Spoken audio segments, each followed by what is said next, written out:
Assalamu alaikum wa rahmatullah.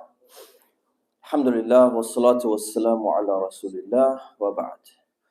The next hadith, which is in the chapter of takalluf, takalluf is kind of like going out of your way to do something that doesn't really have much benefit. But the hadith is wa'an masruqin. It's actually a statement of a companion. So when you have a sahabi, a companion of the Prophet ﷺ, making a statement from his own self, sometimes it's classified, it's put in the books of hadith because they learned this behavior, they learned this teaching from the Prophet, peace be upon him. But it's also called an athar, and it also has different names for it. So it's not exactly a hadith of the Prophet ﷺ. وعن مسروق قال دخلنا على عبد الله بن مسعود رضي الله عنه. So Masruq is one of the scholars, students of the scholars, and he said, we entered into the presence of Abdullah ibn Mas'ud. And Abdullah ibn Mas'ud was one of the senior companions, and he was one of the most knowledgeable of the companions. فقال, so he made a statement and he said, يا أيها الناس, O people, من علم شيئا فليقل به, that whoever knows something, they should say that. وَمَنْ لَمْ يَعْلَمْ فَلْيَقُلْ Allahu a'lam. And whoever doesn't know, they should say, Allah knows best. Right? Allah is more knowledgeable than we are about these things. And of course, we get this from the Quran. فَإِنَّ مِنَ الْعِلْمِ أَنْ يَقُولَ لِمَا يَعْلَمْ Allahu a'lam.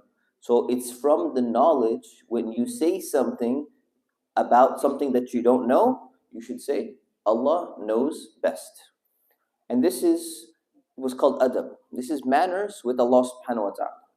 So when you say something, you can simply say, this is what the answer is. Or you could simply say, I don't know the answer. And usually we just say like, we don't know, I don't know what the answer is. Or sometimes, even if we know, but we're not sure about something, one of the etiquettes of responding with knowledge is to say that Allah knows best, because my knowledge, my answer, my understanding may be incorrect. So a'lam means Allah is more knowledgeable. Like when we say Allahu Akbar, it means Allah is the greatest. It actually means, in Arabic, when we say Allahu Akbar and when we say Allahu A'lam, there is something known as hadh. Hadh is ellipses. It's when something is elided. It's a grammatical term, meaning it's missing. Whenever you have a word in Arabic on the form of af'alu, it's supposed to either have an al before it, or it's supposed to have something after it. Those of you who know Arabic, what's supposed to have after it? We'll start Arabic class next week, Arabic grammar class next week, inshallah.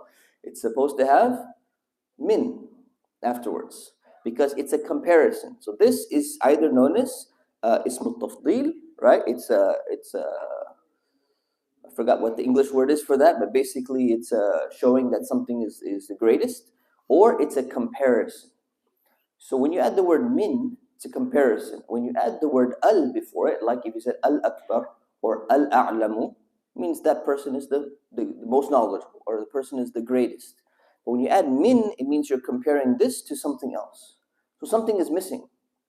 And when something is missing here, when you say Allahu Akbaru, it actually means Allahu Akbaru min kulli shay, or min kulli ma siwa, or something like that. Allah is greater than anything or anyone else besides that. When you say Allahu A'lamu, it means Allah is more knowledgeable, min, than fill in the blank. Anything, anyone that you could even think of. AI, generative AI, every single supercomputer combined in the world. Allah subhanahu wa ta'ala is more knowledgeable.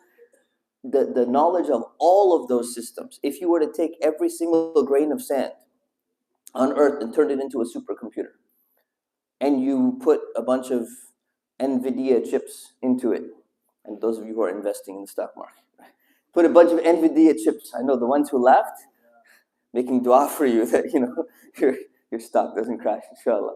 But and you turn that into AI. all of that technology and knowledge is not going to be one drop in the ocean of the knowledge of Allah subhanahu wa ta'ala. This is the reality of things. So when we don't know something, we say, Allahu a'lam.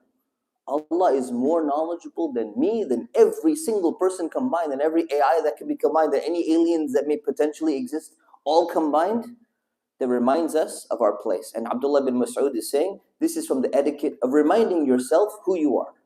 When you don't know, when you know something and you're pretty sure about it and you pretty solid knowledge, go ahead and say it. When you don't know it, you could say, I don't know. It's not haram to say, I don't know. Imam Malik said, I don't know too many questions, but it's more appropriate to say, Allahu A'lam. Allah knows better. And even if you give the answer, you can even say, Wallahu A'lam. I think it's this. Allah knows what the truth is. So may Allah subhanahu wa ta'ala teach us the manners pertaining to knowledge. And may Allah subhanahu wa ta'ala teach us the manners that we should have with Him. Ameen. Wa sallallahu ala sayyidina Muhammad wa ala alihi wa sahbihi wa sallam. Assalamu alaikum.